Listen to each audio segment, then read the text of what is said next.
live and online. It's Sleepless with Steve and the Movie Book Club with your host, Steve Pulaski.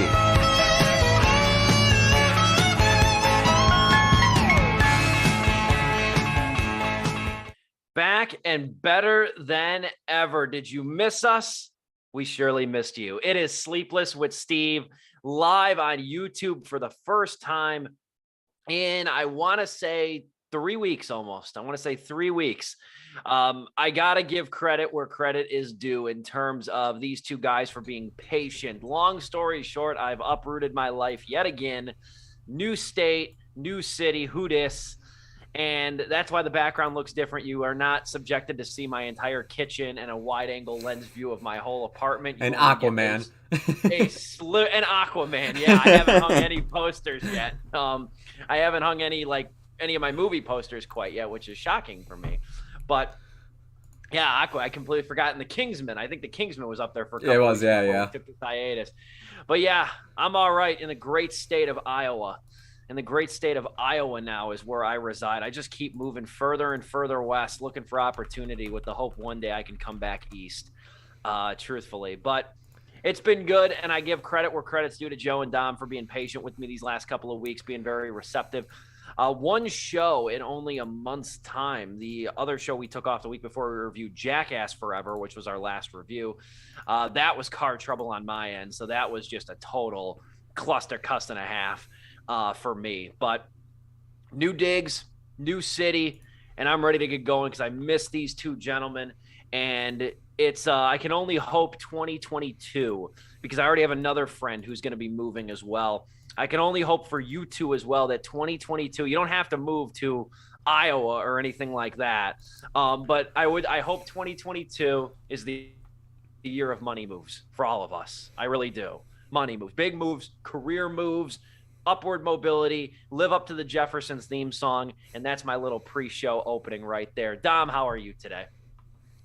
Oh, doing all right. Glad to be back in the saddle, but I won't be riding it for too long, being able to settle, just because Chelsea and I are leaving for New York for a cousin's wedding tomorrow early in the morning. So that's going to be a fun 5 days, and done a bunch of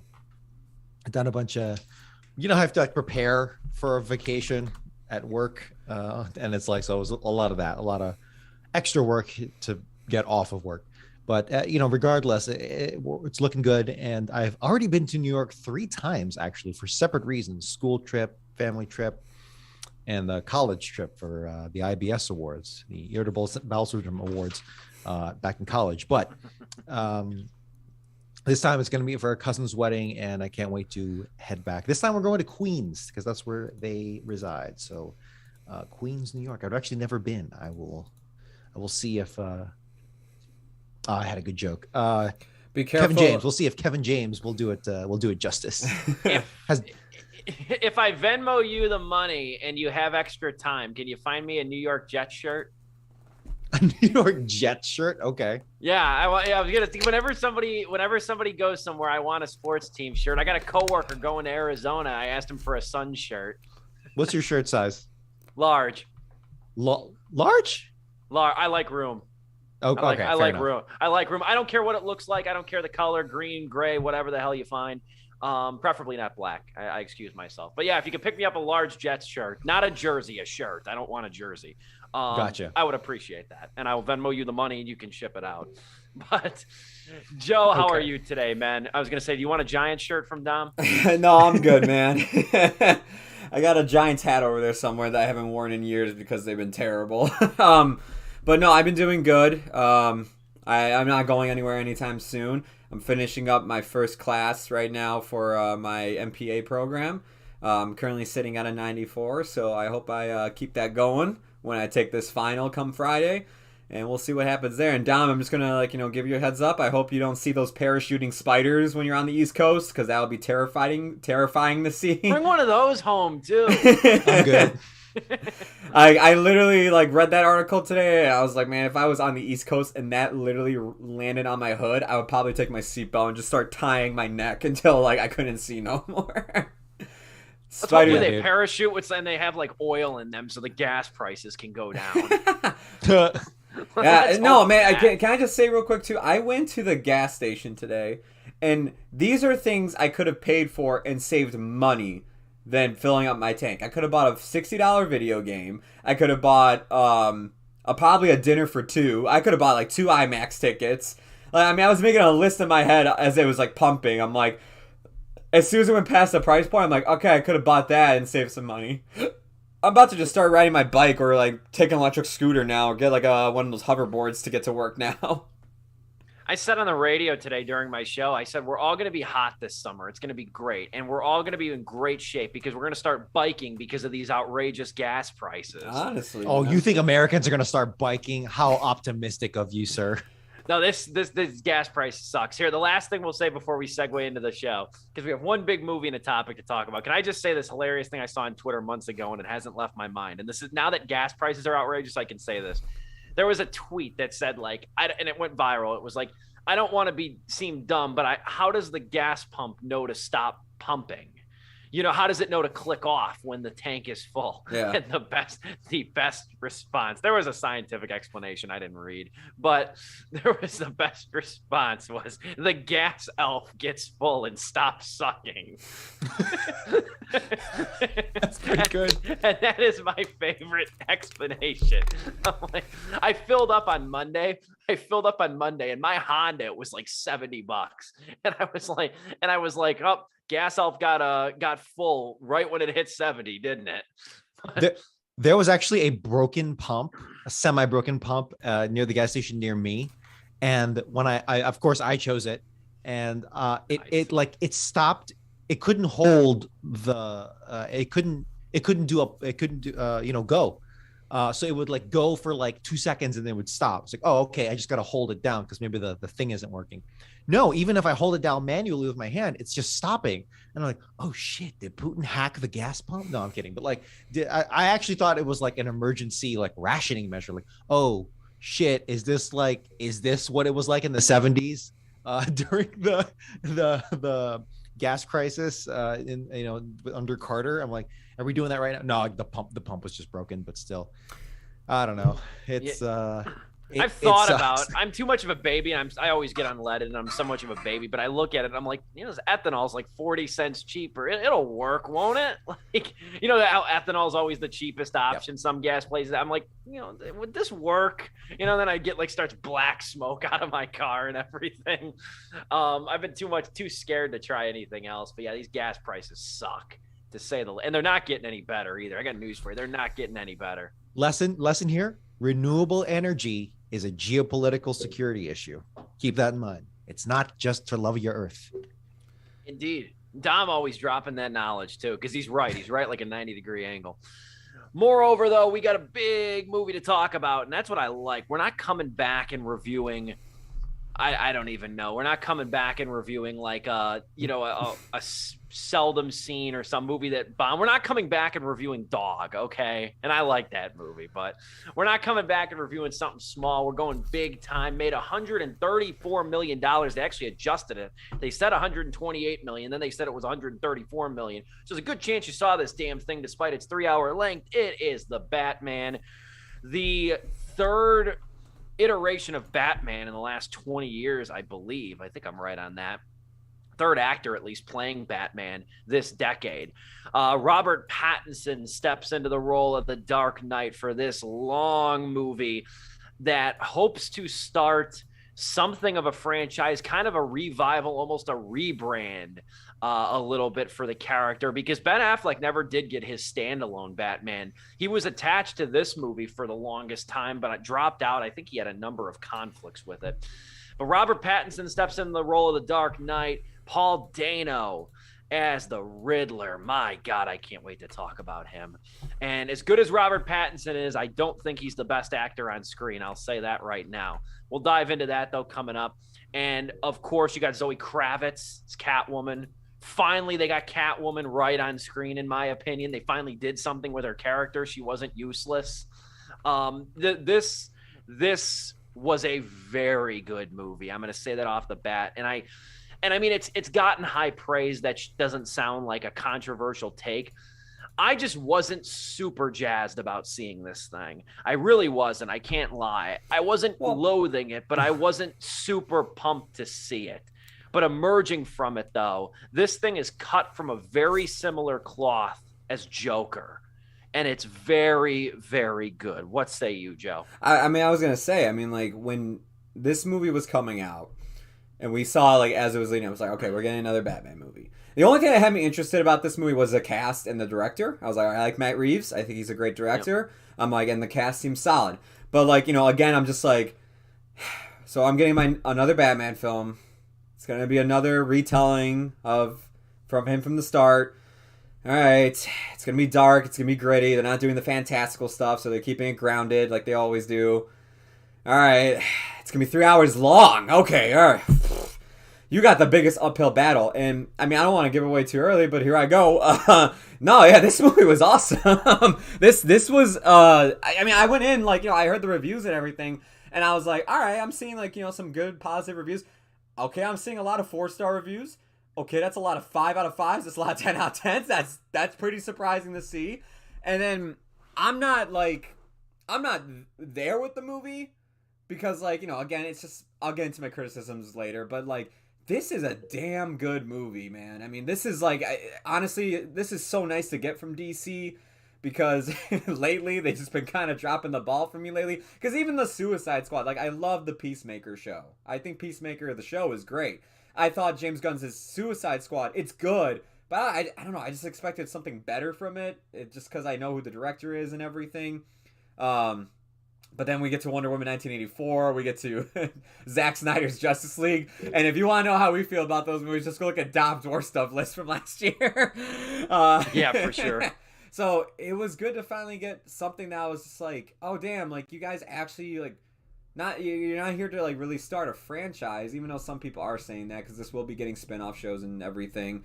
But you actually genuinely took a blueprint and went, let's actually lay this out and find out what works with Batman and make like a film noir with it. Let's actually make a noir Batman film. Let's actually have him do detective work. Let's actually have him walk around with flashlights and everything. Let's not make him just solve everything with technology like that. Yeah, no, this was a big surprise. What about you, Dom? I was very hesitant first. Here's my history with the Batman leading up to actually watching it. I think like over a year ago, I heard, Paul Dano is the Riddler and he's going to be like a Zodiac killer. Eject it from my mind. No expectations. I want to see this movie on opening night. No, don't watch a trailer. Don't watch anything. Like just that pitch, that sales pitch right there. Perfect. That is absolute perfection. Still a lot of room to screw it up. That's why I was like, no hype whatsoever. Just wait. And I did. And yeah, Joe, you said it when I got to the part when I in the first 10, 15 minutes, I don't know, where Bruce Wayne is in the Batcave, like writing shit down and like trying to figure out like a cipher. Yeah. And like actually like he's the world's greatest detective. Like he's actually doing that, right? Yeah. He's not just like shooting aliens from the sky or, you know, always beating up criminals. He absolutely is beating up criminals hardcore in this movie. But yeah, dude, it's like you watch this movie and you go, yeah, we could have been doing this whole time. Like this is like, it seems so obvious. Mm-hmm. Years from now, people are going to look back on the Batman in 2022 and be like, how the hell did we not do this earlier? And Nolan's trilogy got, you know, close there. Nolan's trilogy is clearly still an action franchise, without a doubt. It took the idea of like what a comic book movie can be to like a whole new level. Like, you know, absolutely transcendent films. Yeah, fantastic. And you know, I can't really blame it for being, you know, pioneering in that in its genre, but still, it left me wanting more because I grew up with Batman the Animated Series, and that is such a high bench, just like high in the sky benchmark for any, not just Batman, anything, but anything that is a superhero piece of media and is dark. I'm like, that is it inevitably gets compared to that, too unfairly sometimes, but come on, man, it's the animated series. To me, that animated series is one of the best, just animated like kids shows in general. I think it's like very good. It's so good. Like anytime people ask me like, what's your favorite animated series? I know a lot of people say like Avatar, or they give like like Adventure Time. I'm like, Batman the Animated Series. Like an old man, like amongst kids. It's no Arthur, but it's pretty good. Whenever someone asks me why, small tangent, why the Batman the Animated Series is so great, right? I always say, and I already forget the episode, but I always say, you want to know why? Every episode starts with a title card. Yeah. One of those title cards, it's literally just the silhouette of barbed wire. And just like, and then I really should remember the name of the episode, but then it's the name of the episode. And it's just the silhouette of barbed wire and like a musical stinger. And it's like, what other like TV show, children's TV show was doing that in the 90s? The wild and wacky 90s, right? Yeah. What other show had the balls to do that and actually deliver? And that was the series. So coming around here in 2022, Matt Reeves, who honestly does not have, I think, the most accomplished. Actually, I take it back. It's actually pretty damn good now that I look at it. But he started off like with Under Siege 2, Dark Territory. Okay, cool. I gotta start somewhere. Hey man, David Fincher started with Alien 3, but like correction. Under Siege 2, Matt Reeves wrote that. He did not direct it. Yeah, it was the Pallbearer was his first movie. Yeah. Apparently it was Future Shock. I don't know. I really don't know Matt Reeves too well, but I do know his work apparently. Mm-hmm. Cloverfield, the Apes, the new Apes trilogy. Okay, that's actually I take it back that already. He's actually does have it going for him, but honestly, I think everyone's going to start thinking about Matt Reeves now, even though he already did 2 of the awesome Apes movies, but still. Yeah, dude, that's pretty much where I'm just going to start off with, which is, this is the movie I always wanted out of Batman, live action Batman, that nothing else, despite best intentions and despite worst execution, they have been able to actually do. Not without flaw, and we'll get into that, but Steve, go ahead. Yeah, I'll chime in there too. Matt Reeves, he really got the attention when Cloverfield hit.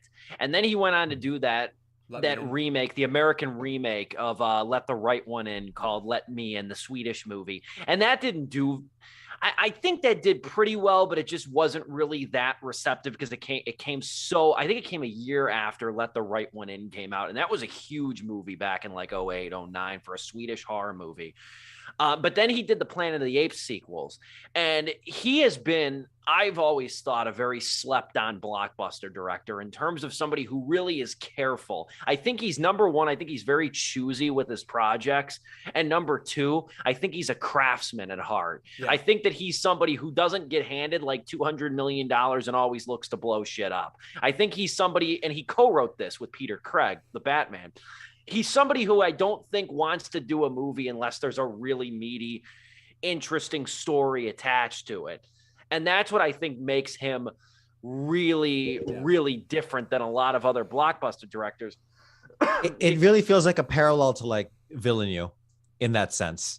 In a way, not quite to that degree, but in the terms of choosiness, in terms of he's actually got as such, the resulting quality overall of his career. Which, I don't mind. To be fair, long movie with a big budget that's not going to have. Exactly. 100%. And let me just say right off the bat, in terms of hits and misses for a director, it's okay, come on, they can't all be perfect, and they need to learn as they go. So I'm not one of those people where it's the best directors are the ones with only 5 great movies. No, whatever. No. But nobody's holding that against them. Yeah, exactly. But it's definitely in that. For him, it's in that lane, which is interesting. So Reeves too. I mean, even the writing credits. Sorry to cut you off there, Joe. I mean, Reeves is a co-writer on this too. He does something very smart, I think, with this movie, because he obviously has a lot of runway to work with this thing being 3 hours. But he does something very cool. In my opinion, he splits the movie in 2. The first half is a detective story, and it's a very interesting one at that. It's a very compelling story at hand. And then the second half dives into like psychological thriller, psychological horror territory. And then you get the climax where all hell breaks loose in very, very compelling fashion. I don't want to ruin anything, but holy crap, was that exhilarating. Like frightening in its realism. That whole last 25 minutes. Frightening in its realism, just of how everything was captured. Crystal clear, dark, but very visual. I love the idea. It's just like, man, like if this movie was released like 5 years earlier, we would have looked at like, come on, how could someone organize something like this through the internet? You gotta be kidding me. And nowadays we're just like, yeah, this could be totally done. I'm serious. When the Riddler goes on stream and it's like, hey guys, thanks for tuning into my last video. I really can't spoil much beyond that, but like honestly, it's like we laugh at that, and I honestly did chuckle in the theater when he did that. But like, it's funny how actual legitimate modern acts of widespread terrorism and murder start off that way now, and that's the world we live in, and it sucks, and it's kind of hilarious in an extremely dark way. Like you just kind of laugh through the pain and the horror of it all, but here we are. And it's terrifying, and it's captured so well. But I was going on though to say too that like Reeves brings a lot of craftsman-like work to this, because what essentially he does, him and Craig, more or less what they do, and this is not, I'm not saying this is an original take by any means, but what they kind of do, and it's unfair to kind of shortchange the movie here, but essentially what I think they do, and I haven't seen this movie in gotta be 12, 13 years, but they take the template of Seven and they install it into the comic book framework. But it's far less, and I keep telling people this when people have asked me about this, it's far less pretentious than that sounds. It actually works extremely well because of what Dano's Riddler brings. That's what makes it work so well. I mean, this movie in a couple moments, particularly my favorite sequence of this whole damn thing, is the funeral scene with the neck bomb. Oh my God, around that Coulson. is such a good scene. Around Gil Coulson, the DA. I love, it's like 10 minutes long, and it's an excellent scene. It's got a little saw in it too, and that was another thing I love. I was gonna say, this is way better than that Jigsaw movie we got last year, whatever it was called, Spiral, I think. I want to say, like, that scene, I remember they showed the first half of that scene online. And look, I'm getting tired of people on the internet when it comes to this stuff, because they just think anytime anything comic book related comes out, they just need to start bashing it because, like, you know, it's a comic book movie. But like, people were just like, why do people think this scene is so good? Have you ever seen any other movie? It's like, no. Like, I think you're going into this just with your like that lens of like, it's a comic book movie, I have to hate this, because it's a very well-directed scene from the start of that funeral. Yeah, I saw 30 minutes or less, but I also like this scene. Like, yeah, sure, I've seen. You remember that one? I've seen funeral scenes in movies too, and everything where like you know, it becomes like a hostage situation, sure. But it's like the way it's done, the way it's executed, it's great filmmaking. Like, it's just like, you know, like, we're gonna get like a variety, like, let's break down the scene with Matt Reeves of this whole sequence from the start where you see like the Riddler followers outside the funeral to everything else that happens in that scene up until the bomb neck like goes and does its thing. Like, you know, it's such a good scene. That was a terrifying scene too. Like, I mean, it's early in the year, but I reckon to say, I mean, the Black Phone hasn't come out yet with Ethan Hawke, and I'm really guiltily excited about that. That got delayed. But I think so far this year, as far as new movies are concerned, like, and I saw the new Texas Chainsaw Massacre too. That funeral scene was terrifying. And I'm not one to get like scared easily with all the movies I see, but that was just unnerving, and how real it felt, and the tension and the information. It's not even just a blunt force. It's the information that's revealed through the riddles too. That's what makes it so compelling. I loved everything about that scene. It was one of the few times like watching it in a theater, it's like, damn it, I wish I could rewind this, because that whole thing was just chef's kiss, 4-star brilliant. What say you, Dom? I'm actually like I mean, that scene was great, I'm not gonna lie, but like I'm actually like back and forth on like if this should be a criticism or not. At first I was concerned that this Riddler was gonna wind up like a Joker. Yes. A Dark Knight Joker, which is actually a funny parallel to how Jim Carrey's Riddler wound up just being a green Joker. But that's beside the point. But anyway, the reason why is because as the crimes for Riddler kept escalating, I was thinking, oh no, is this going to just turn into citywide terrorism again? And it's going to be like, we're just copying kind of the formula that we did in Dark Knight, as if that is the only way to do that. In that sense, I will say this is a criticism, and I kind of wish the scope had been a little more constrained, because we kind of spoiled that scene, but I will not spoil the twist towards the climax where something big does happen. And I'm thinking like, oh man, that kind of felt like maybe I missed some clues, but I feel like that twist came kind of out of nowhere. Not necessarily how they got there, but the threat. And I know I'm being vague, but like, I know, I was about to that I'm seems like I gotta ask you what you mean, like after the show's over, because I think I have the same issue that you're having, but I don't want to say it either. Yeah. Anyway, the reason why we don't want to spoil it is because we just genuinely do recommend this movie a lot. But in any case, I will say this: my fears were kind of met, but they honestly, the context surrounding it was so damn good. One kind of big flaw of the Dark Knight that we all kind of willingly right away is like, how the hell did Joker do all this? Like, are you kidding me? Like, yeah. And we write it away because, okay, Joker is literal chaos. So we just write it off. Here, it's not like we are methodically shown all of that, but it's much even more grounded than Christopher Nolan, famously known for grounding all of his movies with as little CGI as much as he can do. But somehow the context surrounding it, the atmosphere and the grittiness all lends itself to being like, yeah, this feels less less Marvel and less, I should even say less Zack Snyder, kind of fantastical, less Wonder Woman, 1984, and much more, even more Nolan than Nolan in a sense. Actually, I take it back. I don't want to say that, because Nolan is very, very distinct. Yeah. But more believable, about as dark as, we're going in circles here, but as dark as Watchmen, the movie, but way more believable. You love bringing up Watchmen. I love bashing on Watchmen, the movie, I should say. I love the show, on the movie, but praising the HBO show. Yeah. In any case, I'm sorry for being running in a rhetorical circle, but something about just the way it's so goddamn well written. And of course, Dano. I don't even need to go into why Dano is great. That's like a gimme, right? But I probably the best actor not to win an Oscar, in my opinion. Best young actor at the very least. Yeah. Yes, up there with Michael B. Jordan.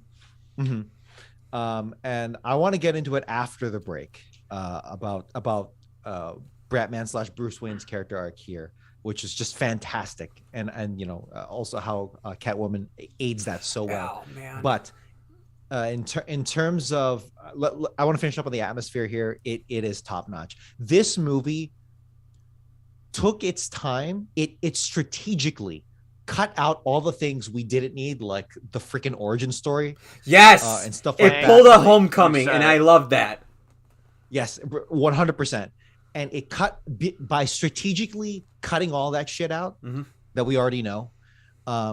We now have all this reserve time, and 3 hours, but we have all this reserve time to really milk it. Yeah. So when Batman first comes out of the shadows on that train station, and we're going to talk about the score. We are going to talk about the score. When Michael Giacchino's theme for the Batman, which is just a major third down. That's all it is. Two notes. It felt like forever, in a good way, where it's just the shadows and it's just bum, bum, bum, bum for like an hour. It feels. No, I love the opening. This is what I wanted. This has been what I've been wanting ever since I saw. It's so good. Every time I played Batman Arkham Asylum or Arkham City, this is how I visualize walking up on some criminals. Like, this is how I imagine criminals saw me playing as Batman. They just look in the shadows and get PTSD, and they're seeing stuff in the shadows, making them scared. I'm like, this is capturing like the idea of how menacing Batman could be very perfectly. And like with this movie too, they also capture how hopeful Batman is, actually, because I feel like that's something that a lot of movies also miss on. is that like, he's like, oh, he's vengeance, he's just always dark and brooding. It's like, no, he actually like, we keep forgetting, like, he does care about Gotham and its people. Like, that's why he's doing this in the first place. And they kind of get lost in the darkness of Batman and not, of course, in like the hopefulness that he has for Gotham. And this Batman does as well. Yeah. But that's actually something that they intentionally touch on for exactly. the character. Yeah. I can't say it without spoiling, but the one knock of this movie, and I won't go into it much. You really can't. This is one of those movies, I will say, that has like 4 different endings, like 4 parts where it could have ended, but one of the mock endings, I guess you could say, is like immediately after all hell breaks loose, what Batman does. He goes back to kind of helping one person at a time. Yep. The scene I'm talking about, or the moment I'm talking about, if you've seen it. Yeah. And that's like the restoration of that hopeful side of Batman, who really is, he wouldn't be doing this if he didn't give a damn about Gotham. The guy's got all the money in the world. He could have left Gotham. You know what I mean? He could have been anywhere else. He could be literally anywhere else, but he stays in the crime-ridden city. And I will copy a tweet too that I did see too. Gotham has to have some amazing rappers. Gotham has to have some amazing rappers. I even kind of thought that watching it. Okay. Gotham real quick, there is so much Chicago in this goddamn movie. Oh, there is. That's why, dude, because you mentioned that, it's like, yeah, you're right. Actually, now that I think about it, it's like, yeah, if Gotham really is Chicago and vice versa, they got to have a kick-ass rap scene, like the most ballin' hip hop set. If any Batman movie demanded a Chief Keef song, it's this movie. We needed some King Louis in this. I mean, this was good. I love like it's almost like a Stockholm syndrome kind of thing, where it's like, yeah, man, Chicago is Gotham City. That's not good, right? That's like bad. We want to be a metropolis, right? Because like Chicagoans wanting to be Gotham City is like police officers wanting to be the Punisher. That's the bad thing. There's like Chirac T-shirts. I'm like, it's not a good thing. No, it's not. No. That's gone on so long that people forget the whole reason that nickname started was because the one year the murders exceeded Iraq. Yeah, yeah, it's barbaric. It's horrible. It's terrible. Yeah. I mean, like it's terrible, but it's the reality. We might as well take our quick break here because coming back, we'll touch on some criticisms that I believe we all have. It's not a perfect movie. It's not a 4-star movie in my book, but it's a damn good one, no less. And then we also, I don't want to get out of here or go to our next topic without touching on Zoe Kravitz either. Yeah, I was about to bring that up, but I noticed the timer and I was like, we'll do it when we come back. We got to touch on Zoe Kravitz again. We have to celebrate the fact that Catwoman's in a movie and they actually gave her something to do. So we have to touch on that. We'll come back in a few short minutes. Man, I don't know about you guys. It feels good to be back talking movies after a little bit. Dom's got the eyebrows. I know he agrees. We'll be back. Sleepless with Steve after this quick Zoom-sponsored intermission. We'll be back. Keep it tuned.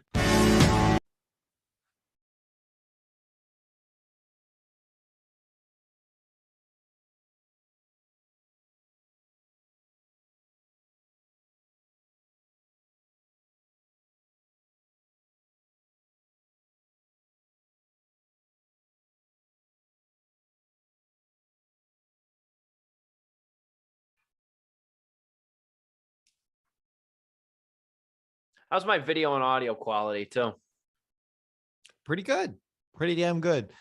The Messenger, Facebook Messenger, it downgrades it. Yeah, it downgrades it automatically. So I'm actually very surprised by it. Am I noticeably smoother though? At all?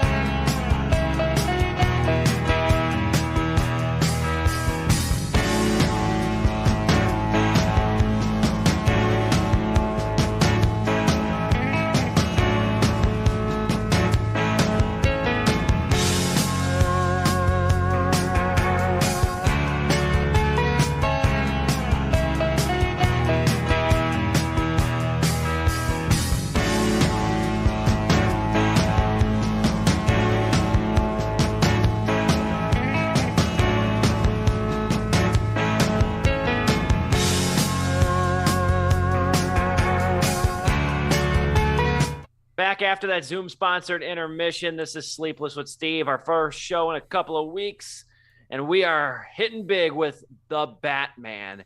It's also nice that they gave this movie the title that your grandmother is going to call it as well, The Batman. Yeah, now when you send her to go pick it up, she won't get it mixed up with any other movie. For sure. They got to have the article in the name, too. First and foremost, we're going to dive into criticisms here. But before we get into criticisms, because I think that she is kind of absolved for this because of how the good work that she does, is Zoe Kravitz as Catwoman, also known as Selena Kyle. Who works as a nightclub waitress and kind of a drug dealer as well, but also the cat burglar that we know as Catwoman. She's very good here. I think she strikes the right mix of like cunning, desperate given her character's motivations when it comes to her kidnapped friend, as well as just like, the sexiness that's inherent in Catwoman too. The underlying kind of romance too doesn't play like a shoehorned element, at least not in my opinion. It's not a huge focus in this thing to begin with. It's touched on lightly enough that it works in my opinion. But I think Kravitz does some really good work. And again, I'm not sagging off of this, but I have to say too, it wasn't until I got to the credits that I was like, that was Colin Farrell. Dude, yes. That was Colin Farrell. Holy crap. Yeah. Did you not know that? I didn't. No, I didn't. I went into this movie very, very blind. That was actually one of the few things that slipped by me, which is that, he's playing Batman. I think it was a Reddit post, but yeah, go ahead, Joe. I was gonna say, if there's three people, because I think Pattinson's good. If there's one thing I'll say about his Batman is that it's really cool to actually see Batman throughout majority of the film instead of Bruce Wayne. But not only just that, it's cool to actually see Batman have that kind of like silent like protagonist role that like we've seen him in like other cartoons and other movies where he doesn't really talk much. It's very much facial expression. I think Patterson did a great job with that. And I think he did, pretty good. It's just, it sucks that, like, I think these actors do outshine him just because they only get a ton more speaking lines than he does. And those three are A, Kravitz, B, Colin Farrell whenever he shows up as the Penguin. And then, of course, Jeffrey Wright as Jim Gordon, who I thought was really damn good, too. He's another one. Dude, I'm right there with you when it comes to Kravitz. I was thinking for like the longest time, I'm like, is this really the best Catwoman? Like, am I just like, coming off like high off the movie? The longer I thought about it, I'm like, dude, yeah, no, because like they actually gave her, like you're saying, they gave her character something to do. She's actually the heart of the movie, and she's not like, whenever we see Catwoman, it's like they get the basic element of it. Oh, she's got like, the sexy, black like leather stuff. She's got cat puns, and she likes to steal stuff. It's just like, no, they actually get into why she like steals stuff, because she's looking out for people. She's like, trying to do something that's actually genuinely good for somebody, but like, she lives in Gotham. She has to like play a criminal in order to get by sometimes and do some criminal activity. I honestly loved her performance throughout all of this, and like she has some scene stealers. One of them being is when Batman needs to use her to like investigate a club, and he's like watching like through her eye through like a contact lens camera, and just her interacting with all these dudes, and like the bar was cracking me up. Yeah, man, like that felt so Gotham City too. Yeah, I'm like, what better way to accentuate that this is Chicago than that scene. But yeah, dude, sorry, would you want to finish up? No, I wanted to add on to that is that like I think the set design in this movie is some of the best we've seen when it comes to a Batman movie, because to me sometimes I feel like the filmmakers just get lazier, and it's like, okay, we need to design Gotham, throw in the Ace Chemicals building, throw in Wayne Tower, throw in this landmark, throw in that landmark, we'll put a Harvey Dent poster somewhere in the background. This to me, it's like, no, it's the architecture of each building. It's the architecture of the city that makes Gotham what it is. It's the lighting of it. It's the mood that this city has. Like when you're in the Iceberg Lounge and like it's red flashing lights, and just watching Batman walk through that club. When you hear the sentence "Batman walks through a nightclub," that might stand out, but like for some reason, because it's just very well done set design and how it looks and everything, it just fits perfectly. And yeah, the 40 below, the club within the club, like that whole like smoke lounge thing, that totally reminds me of just like every animated series like where the villains hang out and everything. God, man, it's just like set design wise, yeah, this movie nails it. And I want to give a shout out to the cinematographer here. I meant to pull his name up, but this guy Greg Fraser, man. I mean, this guy's been killing it with his movies lately and TV shows that he's done. With Dune, Killing Them Softly, I think is a Lion's another one that he did. And of course, like the TV shows he's done. Oh, Foxcatcher, that's another one that I thought was very good. But the TV shows he's done, which is like The Mandalorian, all this other stuff, where it's just like he does a great job at like just capturing mood on a camera. He must function well with movies where popular actors play unrecognizable characters, like Foxcatcher, Steve Carell. Dude, you have whatever the king or whatever his name was, the fat one. I forgot. The Baron. No. There's a lot of good cinematography here, and like you said too, the architecture, even in daylight, like the funeral scene, like these overhead shots of Gotham, it looks chilly, it looks cold, it looks broken. It feels lived in. That's the best way I can say it. It feels lived in. That's something too. Is that like, you know, I feel like we don't get enough Batman in the other Batman films. Like it's always more of Bruce Wayne than Batman. But we never get enough Batman in the daytime because people think like he'll look stupid running around in the day. It's like, no, you just have to capture it right. Show like it's raining, it's cold, sunsets, whatever it is, and it'll look fine. The suit looks fine no matter where you put him at. Yeah, and compared to Nolan's trilogy, it feels almost sanitized by comparison. And in fact, that's kind of a thing with all of Nolan's films where it just feels too sanitized compared to the things that are happening seemingly around it. But yeah, dude, pivoting back to Catwoman just for a bit, I love that this is a Catwoman from the goddamn streets. Yeah. And not you know, too stereotypically so, but just enough to be like, hey, yeah, no, this is real shit. And on top of that, it contrasts so well with Batman, with this iteration of Batman. This is the arc for this Bruce Wayne / Batman is that Bruce Wayne is learning what privilege is. Like, yeah. That's another great scene. Essentially the arc. He's learning what that is. It's like, oh, I can't just beat up thugs in the street and that'll solve crime. Oh, okay, cool. I was like, oh, wait, I'm causing these people to exist? What? Yeah, my dad was a politician. What does it mean to be a politician? Oh, that's what it means to be a politician.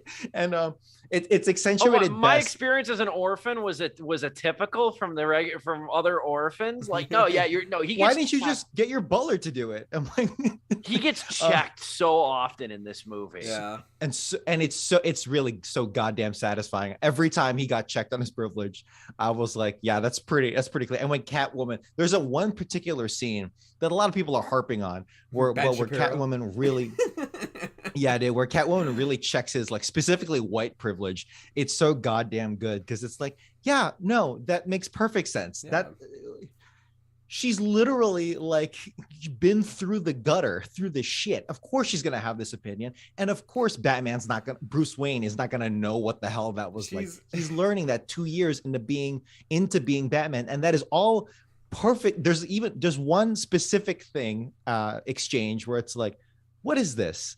And it's like, dude, this is a carpenter's tool, or like this is like what working people use. I was like, oh, I didn't know. Yeah, of course you don't know what that is because you're a freaking billionaire playboy, or not the playboy yet. We don't get that part yet, but you're a billionaire, and it's like it's really cool that Bruce Wayne's money is of course once again played into the story, but it's the opposite way of what you think, where instead of being an endless money pit, it's actually something that is leveraged for him to learn, something for him to grow out of and grow through. And it's really, really smart writing. And Catwoman is the perfect like opposite of that. Somehow it turns into a yin yang situation where it makes it so sweeter. Dude, I really loved the writing in this movie. And real quick, Michael Giacchino's theme for Catwoman is freaking awesome. It is so noir.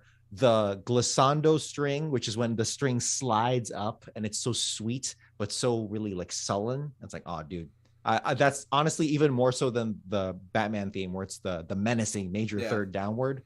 No, dude, that was the highlight for me out of this sound. I loved when they did that because like it's every time she like transitions like onto a screen, they played the chords, and I'm just like, that is so damn cool. But I wanted to like jump on that for anybody that is complaining about like, oh, they're bringing up privilege in this movie. Really, it's like, dude, Catwoman is a waitress living in a city who has like 6 cats and rent is past due. Shut the fuck up. No, you're right, and the other thing too, and this is kind of pivoting off of that. We'll go into star ratings here in a minute because we do have one more topic. But I want to add this too. The discourse you're kind of seeing now, at least that I've seen, is is it better than Nolan's movies? Yeah. Is it better than The Dark Knight? And I would have to see this one more time and probably watch The Dark Knight again. I've seen The Dark Knight twice. I'd probably have to watch both again before I give an estimation. But I'm just going to say this. I like all 3 of Nolan's movies. And of course, we're going to have this discourse because this is the first standalone Batman movie since Nolan's movies. Yeah. But I like this approach more than I like Nolan's approach. And that's not to say Nolan did it incorrectly or didn't live up. I like this type of movie better. Yeah. That's the extent of it. I gravitate towards psychological thrillers, film noir, detective stories, grisly murder mysteries, that kind of thing. I like that style of movie. That genre has always appealed to me as a movie fan. So that's the extent I say, is that I like this approach better because it's more in line with my favorite types of movies. Yep. I don't know if it's better necessarily, but it's more up my alley, subjectively speaking. For me, I that's actually right up my alley too. I'm gonna have to agree with that. No, I agree as well. Like, crime and like you were saying, psychological thrillers. They're some of my favorite genres as well. I mean, like, look, I'll say this. Like, before this movie came out, I've rewatched Nolan's trilogy just for the hell of it. I don't think this is better than The Dark Knight, but I think this is better than the other 2 films of the trilogy. And I think this is a great, like, if this is going to be its own trilogy, this is a fantastic start.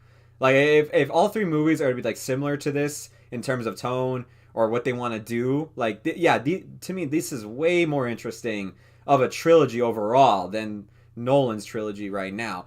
But then, like, I'll just say this, too. Like, look, man, it's great. I'm grateful that, like, we have 2 movies that are, like, existing of Batman that are this good. With The Dark Knight and now The Batman with Matt Reeves' Batman.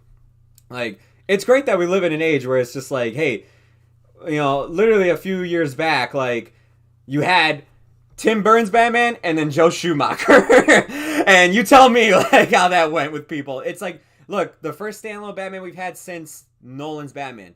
Look how good it was. Look how amazing, like, it was treated and everything. It's like, dude, it's like different. I don't want it to be the same. Yeah. I don't want it to be. I don't want it to be the same. It's a good thing and everything. Can I just like go into my criticism and give my star rating? Go for it. Look, the only criticism I have with this movie is that when I was watching it and I was sitting there, I'm like, damn, I really understand why people are giving it 4 stars. I really get the 10 out of 10 ratings. I might be there with them, depending on how this all wraps up. Look at this. We're making the arrest. There's the Riddler. Okay, all right. Wait, why is it? We have another hour left. What? And the biggest issue I have with this movie is, to me, the last hour of this film, it kind of shifts gears in terms of, like, I feel like a lot of the storylines are wrapped up by the 2-hour mark. A lot of character arcs are wrapped up. Gordon's, Catwoman's, the Penguin's Falcone, who was played by John Turturro, which I thought he did amazing as well. A lot of this is being wrapped up. Even like stuff about Bruce's parents is even like touched on and wrapped up in that like scenario too. All that's left is like 50 minutes of like a climax that, and Dom and I were talking about this in the green room during our intermission, that I do feel like while it is fun and engaging, it kind of just comes out of nowhere. And it's just like, oh, okay, this has gone from, to me personally, I felt it went from the Riddler being the Riddler to the Riddler imitating the Joker. And it's just like, Paul Dano's still specifically great. The Heath Ledger Dark Knight. Exactly. Take the city by its balls. Yeah. Joker. It was that moment. It's like it drags on for a whole hour, and it's like it's still good, but it's just like, to me, it's like, damn, I really think like at the 2-hour mark we could have wrapped all this up, and this could have been a tight, amazing film. But then it went on for a whole nother hour, and I just feel like it loses itself at times, and it just went on way too long there. The only other criticism I have is I do feel like the action scenes were a bit lacking. Not saying that they're not like there's not too many of them. I'm fine with not that many action scenes. It's just when we got them, I thought they were either too dark. They weren't filmed that great. Like I thought the Batmobile chase in this movie was just kind of boring compared to the Dark Knight chase, which like is an amazing chase sequence. Like okay, the reveal to your point, the reveal of the Batmobile was freaking awesome. That was like a concert. But the actual like what they did with it was kind of by the numbers. It's like, okay, cool. You got that cool final shot that we've seen in the trailers, and that's about it.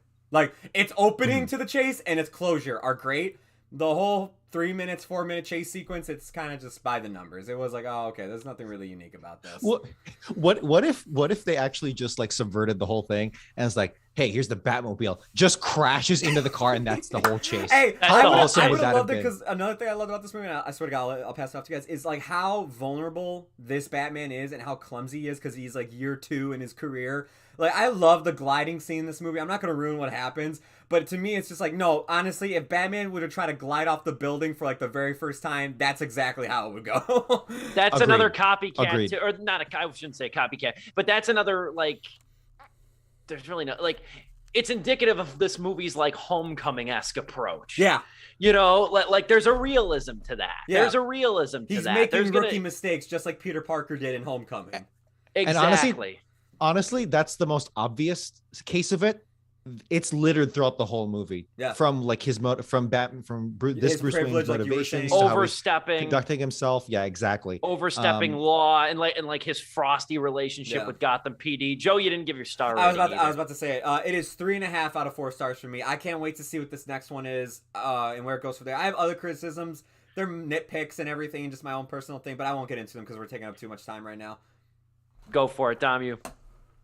Yeah, 3.5. I think I have a feeling that's where we're all going to land. 3.5 out of 4 stars. Yeah, I have the same criticism as Joe. Actually, to be honest with you, I don't even like. I would not have minded that final twist. I just like, oh, he's in jail, but he's still doing shit. I'm like, to me, that's peak Riddler. That's totally Riddler, right? But like just how they did it. Yeah, it's you have to watch the movie for us to even like go into that. But it really just felt like you're total gear shifting into like Dark Knight, Heath Ledger, Joker territory, which sucks because it's like if you just kept it a little more even more grounded, and just like done something more Zodiac-esque as opposed to going that way. Although at the same time, I do kind of like the message of like, yeah, this is what he did. Anyway. 3.5 out of 4 stars. Matt Reeves is the Batman is the superhero movie Marvel wants to include in its repertoire, but could never commit to. It's the one that Zack Snyder wants to make, but he just doesn't seemingly have the discipline to actually execute it that way.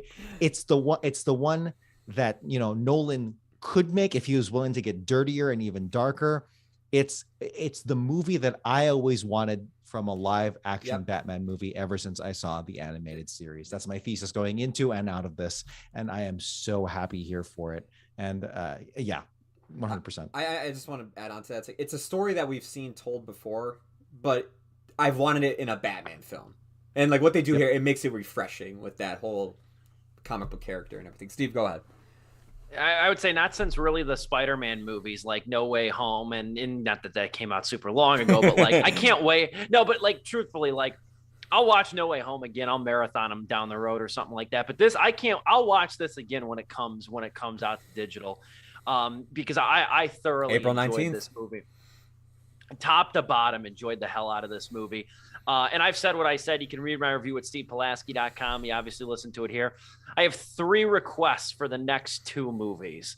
I'm not saying they have to be in the next sequel. I'm not saying they have to wait till the 3rd. I want these 3 things, though, somewhere along the lines. Number 1 is kind of an overarching thing. Retain Matt Reeves as director and co-writer, and Peter Craig. Hell yeah. Retain both those men. That's number 1. Number 2, introduce Robin. Cowards. Yes. Introduce Robin.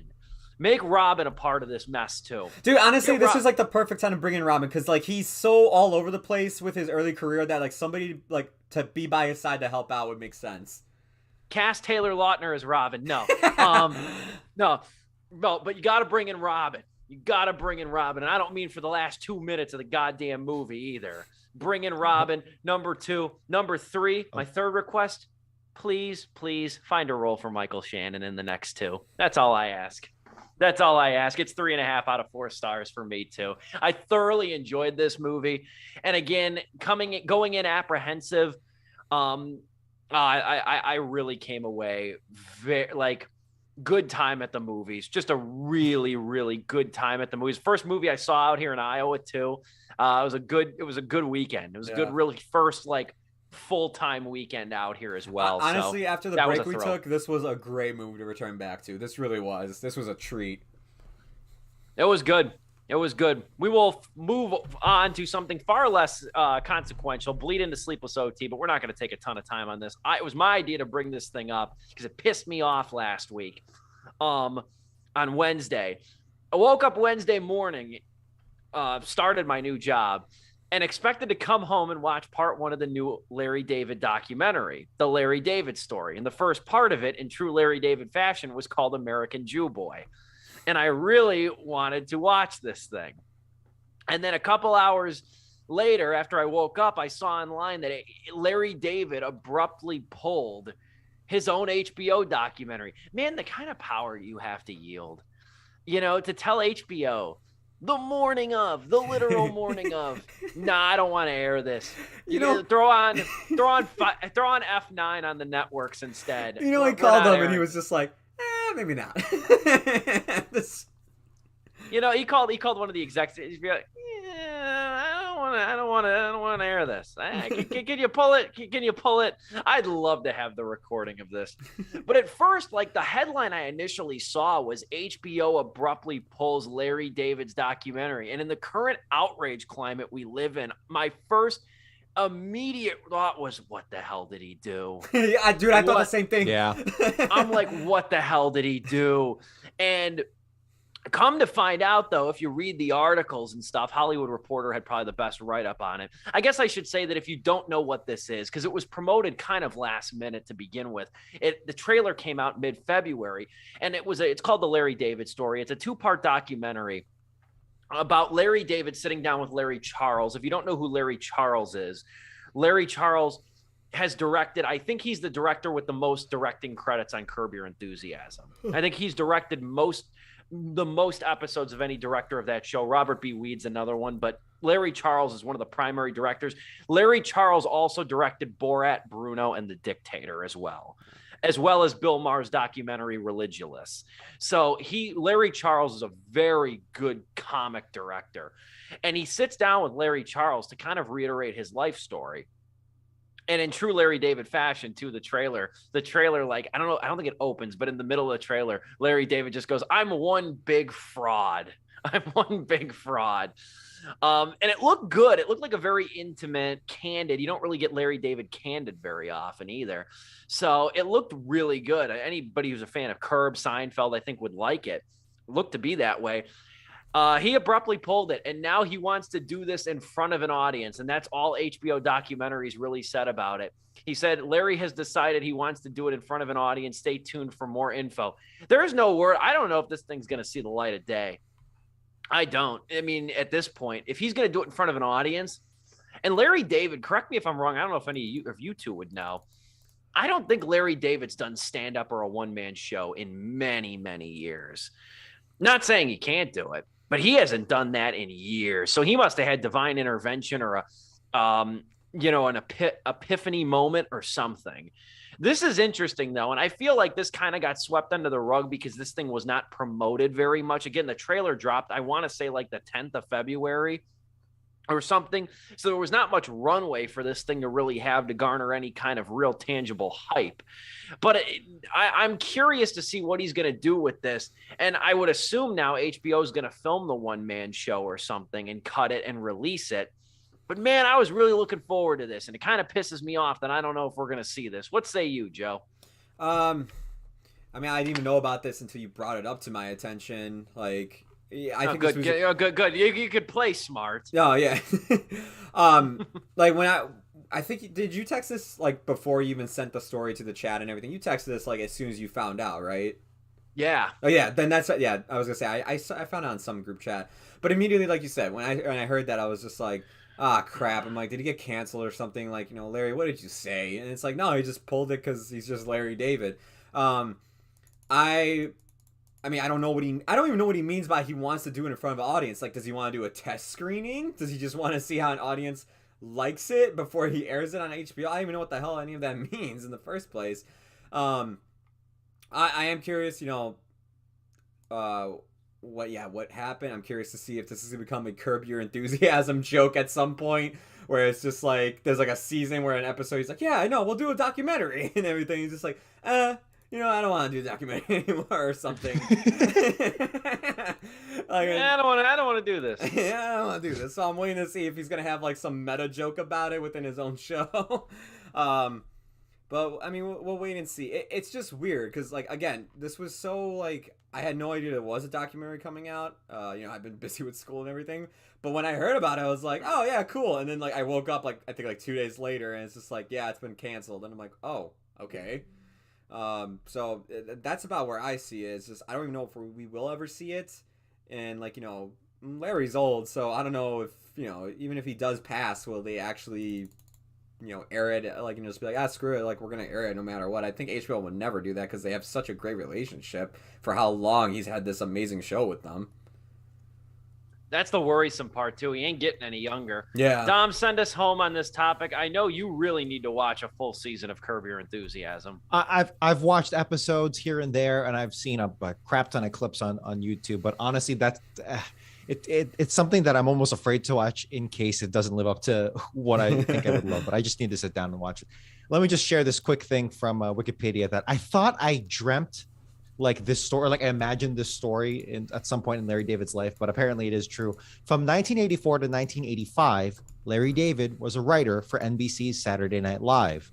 During his time at SNL, he was able to only get one sketch on the show, which aired at 12:50 a.m., the last time slot on the show. David quit his job writing at SNL in the first season, only to show up to work 2 days later, acting as though nothing had happened. That is a true story. And it's like, I want a documentary on his year at SNL. He's been doing that shit since the 80s. So honestly, it's like whether he's just waving around his white ass privilege all over the place, or he's just whether there's some more stuff behind the scenes that we might find out in the next few weeks and months. I don't know, but it certainly seems very, very Larry David. So he can play into it 100%, and so can HBO.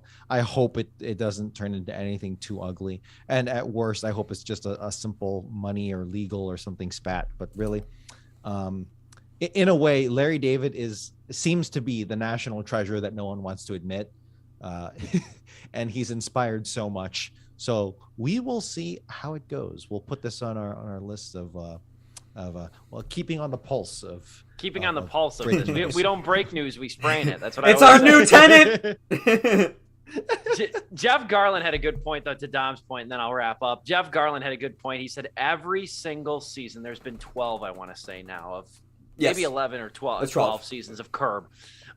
Jeff Garland said at the end, the last episode, when we get done shooting, Larry always comes up to me and says, I never want to fucking do this again. He says it every season. And then he says 9 months later, he calls me and goes, Jeff, I got an idea. For a season. And then we talk for about an hour and a half. Dude just monetized his life. That's really what it is. Jesus he said Christ. Every season, because the editing process, the improv, I mean, it's got to be an exhausting show. There's a reason we don't get 2 seasons a year of this show. Yeah. And the cast is all getting older. Cheryl Hines, Susie Essman, Jeff Garland. They're all Richard Lewis. Some ways can't believe Richard Lewis is still living. But I mean, they're all getting older too, and it's a daunting show. It's a daunting show to write and to edit too, because they take 3 or 4 takes of every single sequence. Yeah.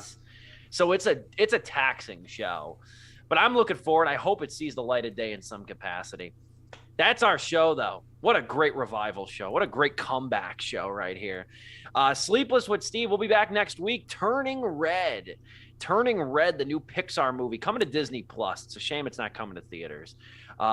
Didn't want to face the Dark Knight, I guess. Didn't want to face the Dark Knight. We will see Turning Red on Disney Plus.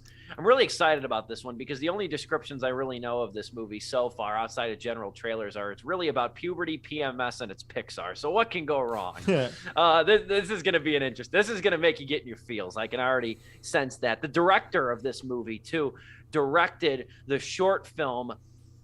I can't remember what it was attached to. Bow. The one about the little Incredibles 2. Yeah, Incredibles 2. Yep. Bow, which was really good. Because you know what? Now that you bring that up, I remember I was moving out of my parents' house and I saw that short. It was like 2 weeks before I was moving. Yeah. And it got me really in my feels.